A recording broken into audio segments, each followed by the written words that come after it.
3 episodes a week is a lot for people to listen to. So I think people get a chance to catch up on all the episodes. So it really did help the algorithms and really helped me get noticed and things. So it was a blessing in disguise, definitely. But you've got to be kind to yourself, and you've got to allow yourself a chance to take a break if you need to. Most hosts never achieve the results they hoped for. They're falling short on listenership and monetization, meaning their message isn't being heard and their show ends up costing them money. This podcast was created to help you grow your listenership and make money while you're at it. Get ready to take notes. Here's your host, Adam Adams. Hey, podcaster. Welcome back to the podcast on podcasting. This episode, this podcast in general is for you. It's to help you to become a better podcaster. It's to help you to be able to monetize your show.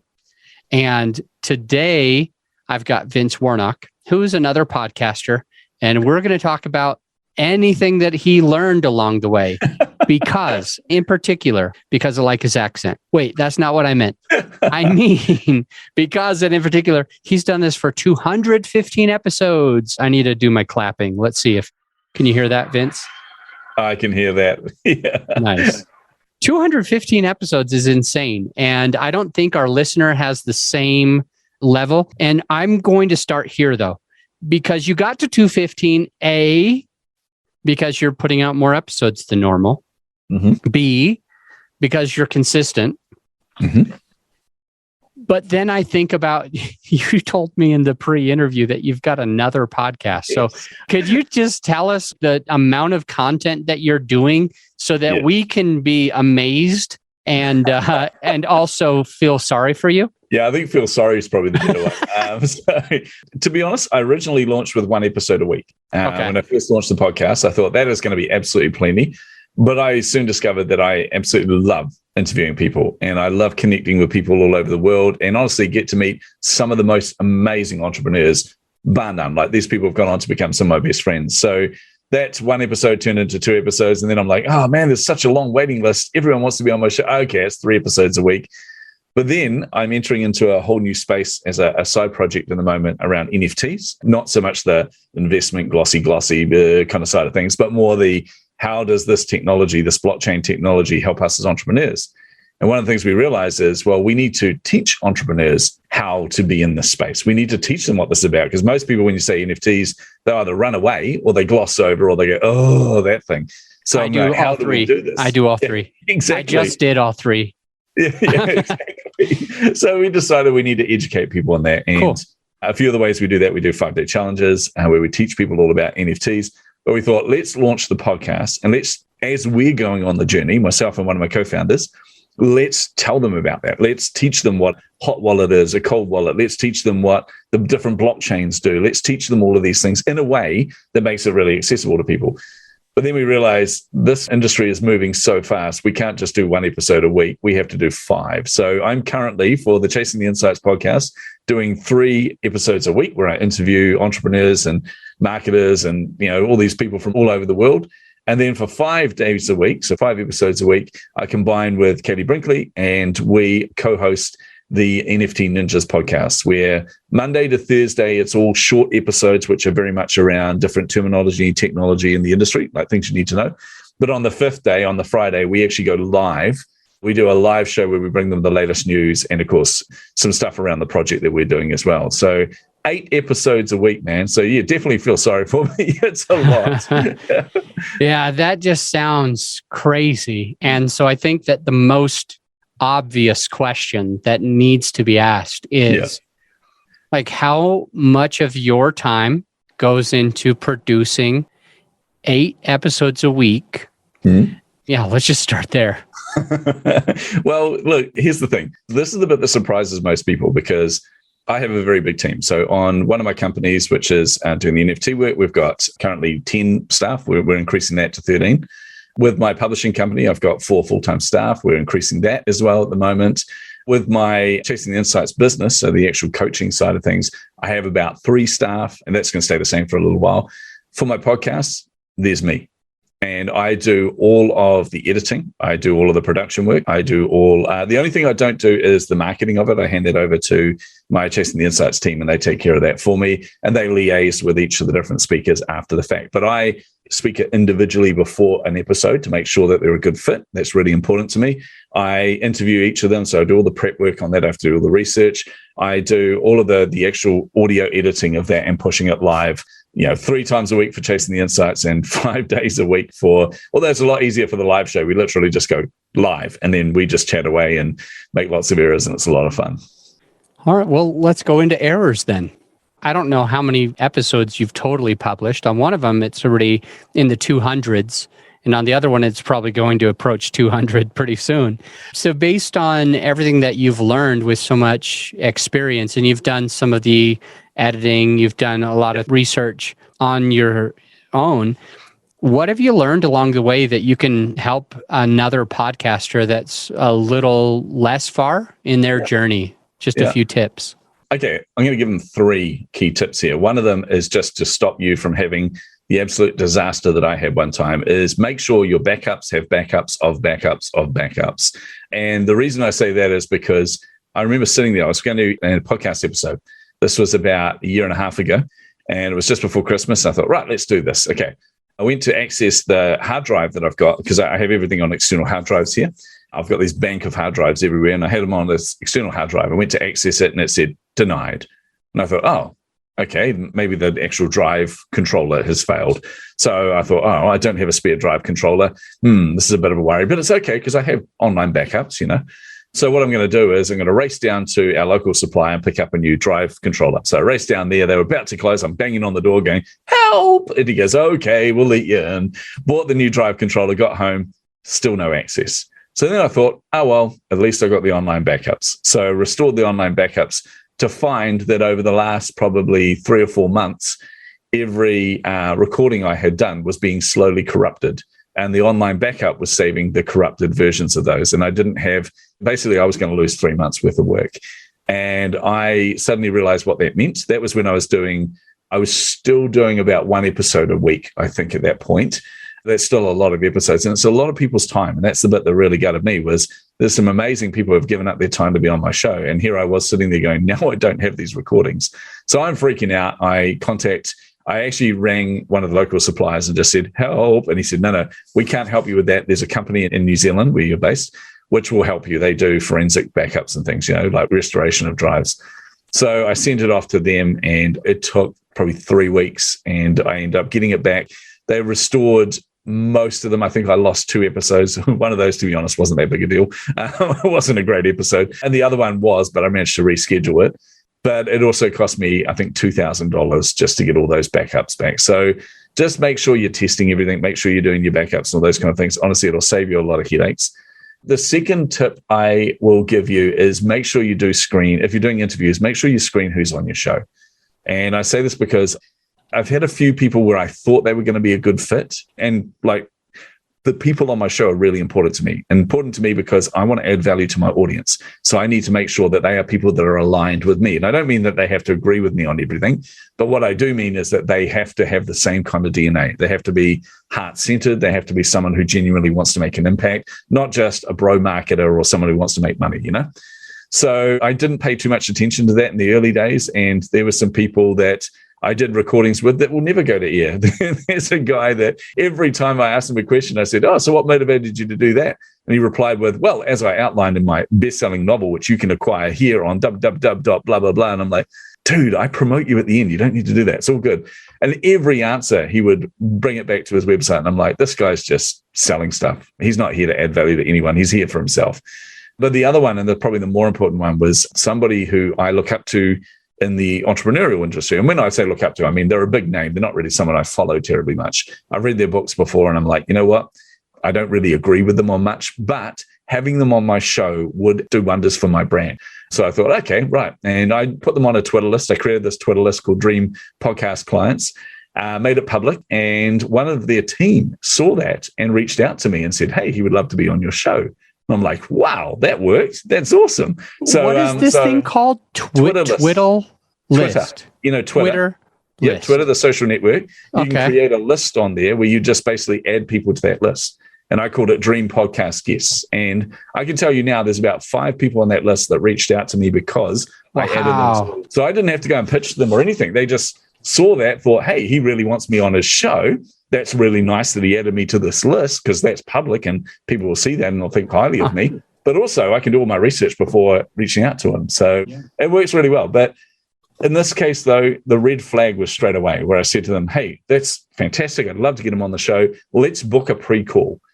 And they said, oh, no, he's too important for that. And I thought, now, I know it's just his team.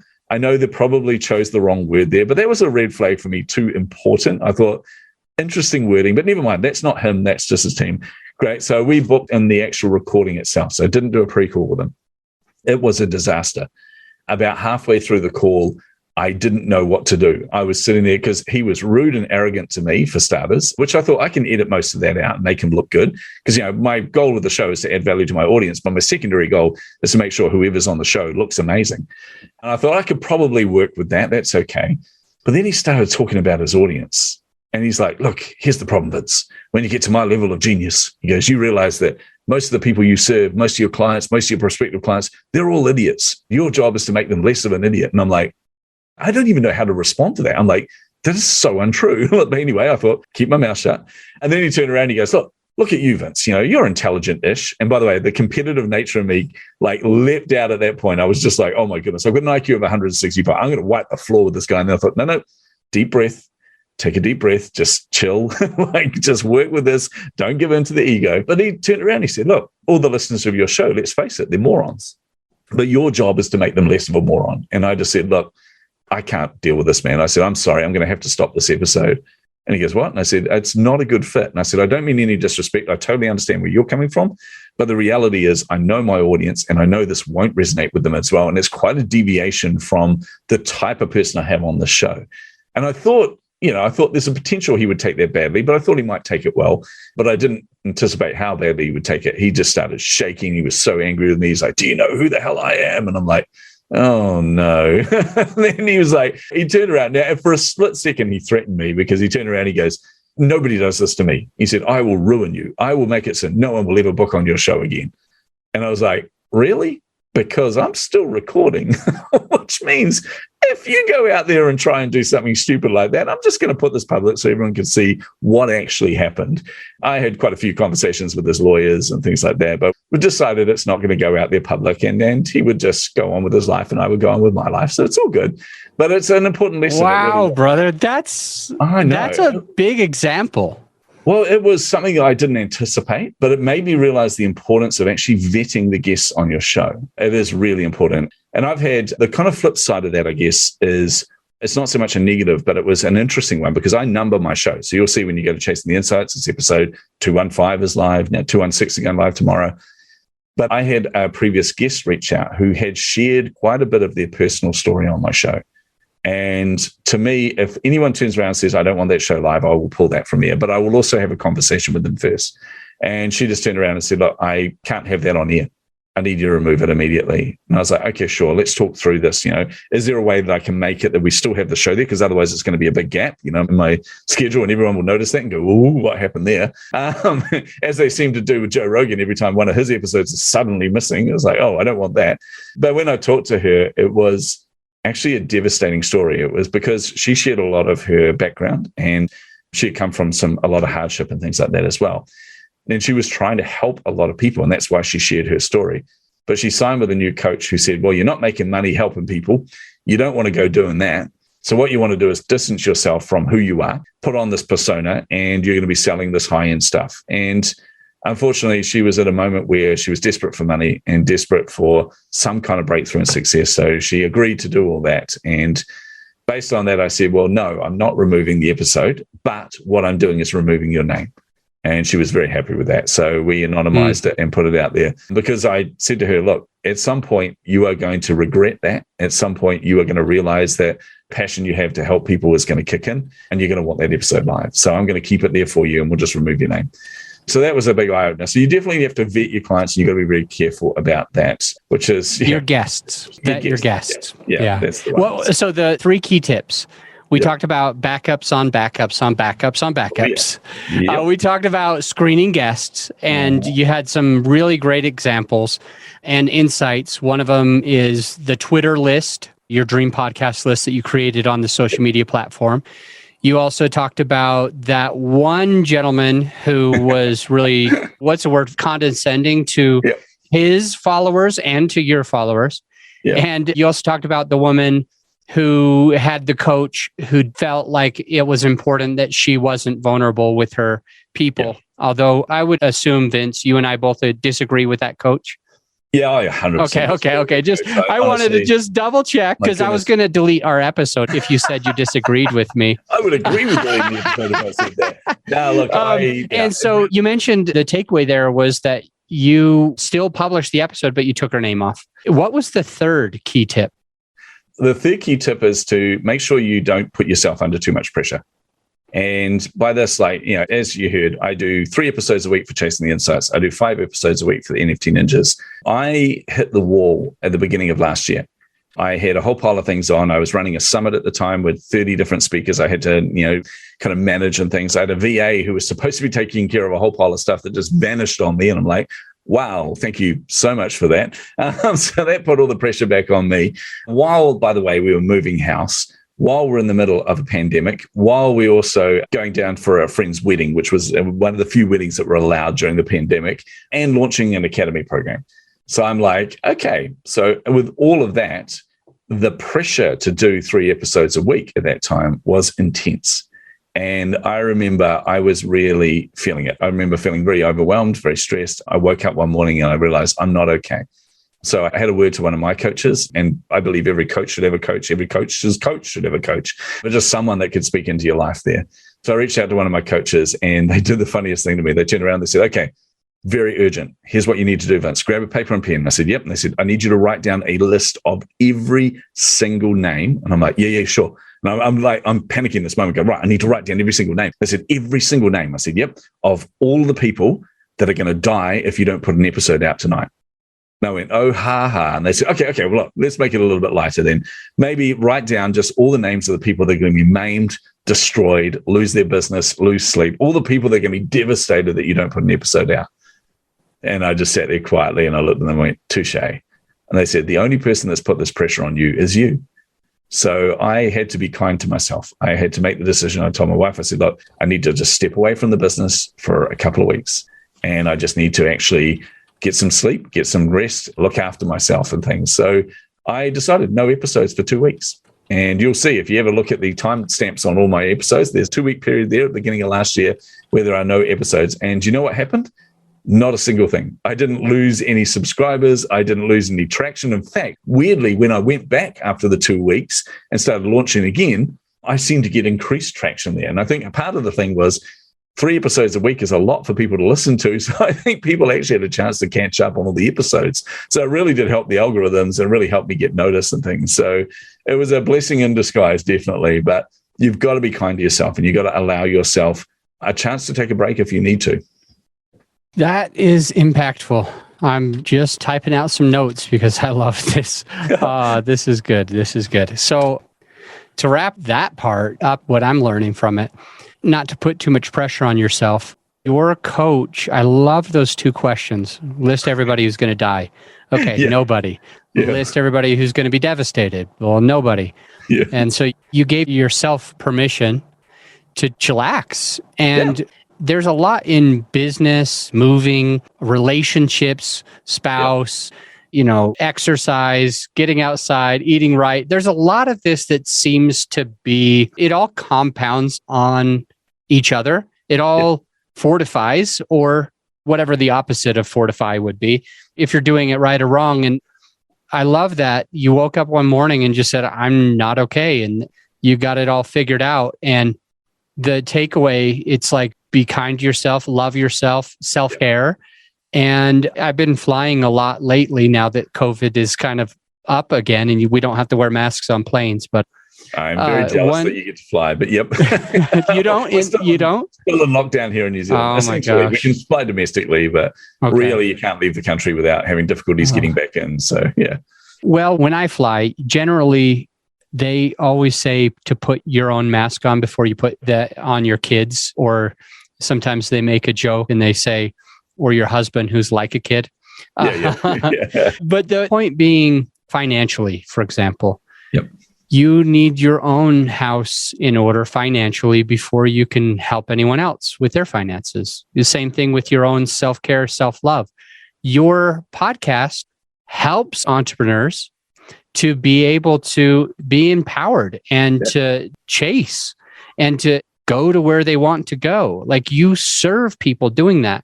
Yeah. And if you're not wearing your airplane mask first, your oxygen mask that drops from the ceiling, then you're going to pass out and you're not going to be able to serve any of them. So that's so cool. I love that. Adam, because like entrepreneurs, and I say entrepreneurs as a general rule because that's who I serve, but entrepreneurs, every podcast host is an entrepreneur, every author is an entrepreneur, every creator is an entrepreneur. But entrepreneurs in general really do suck at self-care. And I know I'm being very generalistic there, but it's what I've seen. It's the trend that I've definitely seen as well. And so you need to call yourself to account to it. I've actually put in place, I have, as well as my coaches. So I've got coaches for different areas of my business. So any area that I'm weaker on, I'll make sure I've got somebody there to kind of bolster me, that if I need to, tap into their knowledge, I can. But one of the other ones I have is an accountability coach. And that accountability coach is a little bit different from what most people expect. It's not someone to go, are you working on the right things? Are you producing the... I'm a workaholic. Like, I have ADHD, and the hyper-focus aspect of ADHD can destroy you if you're not careful.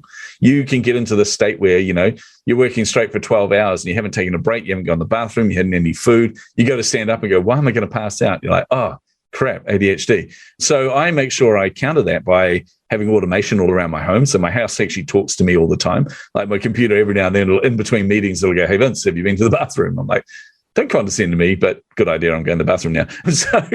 But I have an accountability coach who is there to make sure that I'm looking after myself. And at first, that was super embarrassing for me, because it's like, well, that's just being an adult. And it's embarrassing that I can't seem to look after myself in that way. But then I realized I'm wired very different from other people. I'm wired very different from my wife. Like, my wife is very balanced. She's very introverted. She can, she has a very good kind of helicopter view of everything there, where I'm this ADHD, manic, shiny object squirrel kind of mode all the time. So having someone that can actually check in on me is really, really important. And the way that we do it, she worked out that writing is my happy place. So if I'm writing, that means I'm looking after myself, because it means I've actually taken the time to do something that I love. And usually that is a good indication that I'm having rests and things. So she will check in with me every week and just go, oh, how's the writing going? And she will check my word count and go, interesting. That doesn't seem to be terribly much writing. What's going on? And I'm like, oh, well, I've had this and this on and this on and this on. She goes, okay. And she's on Zoom with me, and she picks up her phone, and I'm like, what are you doing? She goes, oh, nothing. She's texting away. And then suddenly my wife will come in and go, so just got a text from her.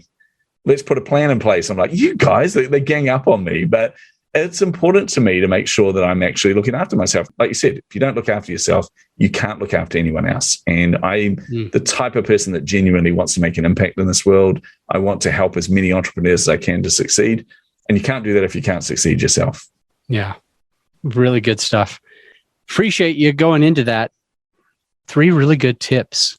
It's like, where do we take it now? How about this? Do you plan on starting any other podcasts, or do you think you would give yourself permission to start another podcast? If I could ensure that it wasn't going to cause me to burn out, then yes, I would definitely give myself permission. I love podcasting. I've got a background in radio. I worked as an on-air announcer for our largest radio station here for years. And that for me most of that was my dream job, because I still remember, man, I was 7 years old. I built my first crystal radio set with no schematics, nothing. I literally built it based on principles. Could only get one station, but I would listen to that station nonstop. And I would listen to these DJs and go, wait, there's a job out there where you are paid to talk with other people, to have fun, to play music, and to interact with fans, essentially. I'm like, sign me up. This must be the dream job. So when I finally got a job in radio, and the beauty of that was they approached me, not the other way around, which was even better. So I was poached for radio. And I'm like, man, this is awesome. Until I realized how little they pay you. I'm like, oh, it's not quite the dream job anymore. So podcasting is that new thing for me. That is the area where I get to be in an environment that I absolutely love. I love interacting with people. I love meeting people. I love getting into the brain of people and extracting out those insights. So all of that is really, really exciting. I just need to make sure that I don't burn out as a result of that. So if I can balance it, definitely I'll do that. But at the moment, I definitely cannot. I think my team would kill me if I said I'm going to launch another one. If you changed anything today, on either podcast, what would that be? Oh, that's a tough question, man. My podcasts have grown and grown, which is awesome. And I'm pretty happy with the growth on both of them. My Chasing the Insights one's currently in the top 5% of podcasts in the world. And our NFT Ninjas has just jumped into the top 10%. So I'm very happy with that in such a short amount of time. But wait. Woo! Yeah. All right. I think one of those will go around with me everywhere. Top 5, top 10. Yeah. Top 5 and top 10. What would you change if there was anything? I would actually grow them faster. And I know that sounds very selfish, but I'm a marketer. And one of the problems we have as marketers is I know what I'm doing. Like I've been doing marketing for 20 odd years. I got named by Adobe as one of the top 50 marketers in the world. Like I know this space inside out. I know how to make things work, which of course means I don't do any of that because like a builder's house, it's just never complete. Yep. And my own podcast, I never market it properly or anything like that. So the thing I do different is actually to hire a team to put together a roadmap based on where I want to head with it and execute that for me. Because specifically, like particularly in the early days of the podcast, I did all of the execution myself, even the marketing side of things, which meant it was done really poorly, really haphazardly kind of thing as well. And I wasn't really happy with the quality of that. So having a team that can run with that would have made life a lot easier. That's super, super good. If I'm hearing you and I'm listening, I've never marketed my podcast, let's say. Yep. But I'm hearing that it's important. Is there somebody to call? Is there a certain budget in mind? What would be kind of the takeaways so that I could do marketing if I felt like it was important, like you're saying? I think the key thing is before any kind of budget or anything like that is actually having a clear strategy with it, because marketing is important. And I'm not just saying that because I'm completely biased and a marketer, but there's no point having a podcast and producing content every week if no one's listening to it. I mean, you're basically just doing that for yourself. But if you really want to help people, they need to find it and they need to listen to it. So one of the things I would do is actually understand your audience, understand what's important to them. I would put together a strategy around that, would look at how we can get organic growth particularly. I'm a big advocate for this. I don't pay for any advertising until you know that the marketing that you have works really well. So in other words, if you're putting out, say social media posts, if you're putting out emails that are really getting results from people, so you know that the headlines are really clicking with people, they're really resonating with the type of guests you have, resonating with the topics, some of the key bullet points you pull out of there. If all of that is working for you and you're getting that traction, that's the point where you can start to look at maybe now we do some paid advertising and try and scale that. I kind of liken it to a bucket. You've got this bucket that you're pouring all these people into. And with organic, you're pouring them into the bucket and usually finding there's a whole pile of holes in the bucket. So you've got to plug all those holes before you actually go and grab the fire hose and just fill the bucket rapidly, So you've got to make sure that everything you put in the top is going to be really efficient and come out the bottom. So otherwise you're just wasting money. I love it. That's really good. You mentioned that if you have a podcast, there's no point of that podcast if you don't have any listener base. Yeah. And I've said that on the show before, and I just like the way that you mentioned it. I think I've said, if you have a podcast where you're the only one who really knows about it, it's more of a journal than it is a podcast, And there's two main reasons why people want to have a podcast. Either they want to leave a legacy, and or they want to monetize. They want to grow their business or have sponsors, make revenue somehow. Yep. And I mean, there are other things that can happen through a podcast, like we can learn, we can connect. Those are also benefits, but there are secondary benefits to the main two, which are monetizing and or leaving your legacy, impacting people. And if you have nobody listening, you can't monetize with sponsors or with your own products or services or coaching. Yeah. And if you don't have any listeners, you can't impact anyone. And so I just love that. There's no point in podcasting if. There is a third category I would add in there, although it is very, very tied to the monetization piece. Because when I looked at launching Chasing the Insights, I had come off the back of being the chief marketing officer at Cigna Insurance. I had wanted to launch a podcast for years and years earlier, but I just had no time. But I finally left there to become a full-time author. That was going to be the goal. I was like, right, I'm leaving Cigna. I'm just going to write books. Turns out writing a book full-time when you have ADHD is not really good for your mental health. So that lasted about a week and I thought I was going to go loopy. So I embarked on this next phase of my career, which is really helping entrepreneurs. So for me, the podcast was really a chance for me to go, okay, first of all, I know I can generate leads from it. And I know that's difficult, right? Because I don't want sponsors on my show. Or if I find sponsors that are a good match, I may consider it. But at the moment, I haven't really found anyone that I think is a good match for, my DNA, for my ethics, all those kind of things. I definitely won't have advertising on the show because I don't want, it just to be some kind of advertising platform and things. So I think, right, if I'm going to generate leads from the show, it's going to be difficult because of the nature of when people listen to a podcast. Like most of the time when I'm listening to a podcast, I'm either driving or I'm going for a run or going for a walk or I'm in the shower or whatever. You're not really in front of a computer going clickety click click. You can't click on all those links and go and buy whatever product or offering or anything that you're selling. So I thought that's going to be a difficult task, but that is one of my outcomes and definitely did achieve that. But the other reason I wanted to do it was for thought leadership. And for me, it was about going, okay, in the marketing industry, I'm very well known, like I said, I've got the recognition, I've toured the world, I've spoken on some of the biggest stages. In the entrepreneurial space, I've had a string of successes. My previous company, and before I joined Cigna, we sold multi-8 figures after only 3.5 years, although that was 3.5 years of extreme stress and anxiety, but still 3.5 years to multi-8 figures is pretty impressive, So I knew I had good results, but I wasn't a household name when it comes to entrepreneurship. And I knew entering into the space that I am now, I needed something that would elevate me. I had my books, I was an author, but I really wanted a platform to which to be able to launch that thought leadership place. So that's where the podcast came in. Now, that's tied to obviously revenue because the more you're elevated into thought leadership, the more people will want to buy from you anyway. But I can tell you now, it definitely achieved that and then some. It was crazy. The doors that you can open from having a podcast, it's insane. You can connect with almost anybody, So you can go, right, I want to connect with Gary Vee. Let's talk to his team about getting on the show. It's like, hey, I want him on my show. And they're like, oh, well, that's handy. Sure. Rather than, hey, Gary Vee, I want to talk to you about an opportunity. He's like, oh, how many of these do I get a week? Yeah. Awesome. Vince, thank you so much. Your podcast episodes are in our show notes. I mean, not the episodes, the shows. The two different shows are already listed in our show notes. Your bio's in the show notes and the links to be able to connect with you. So for the listener, you can just scroll down and connect with Vince. Vince, thank you for jumping on the show. I really appreciated those 3 key tips with backups on backups and backups, screening your guests, and some of the stories that you had behind that so we could really take those lessons. And also just the permission that you gave us as podcasters to really focus on ourselves first, instead of forgetting about ourselves just to do these things. A lot of impact that I got from this episode. I really appreciate you, and I'll see you very soon. Awesome. Thanks, Adam. If you're glad that you checked out the podcast today, if you got some value out of this episode, some actionable takeaways, I invite you to do one of 3 things. A, you could do a written review on Apple. Let us know what you think. Just an honest written review.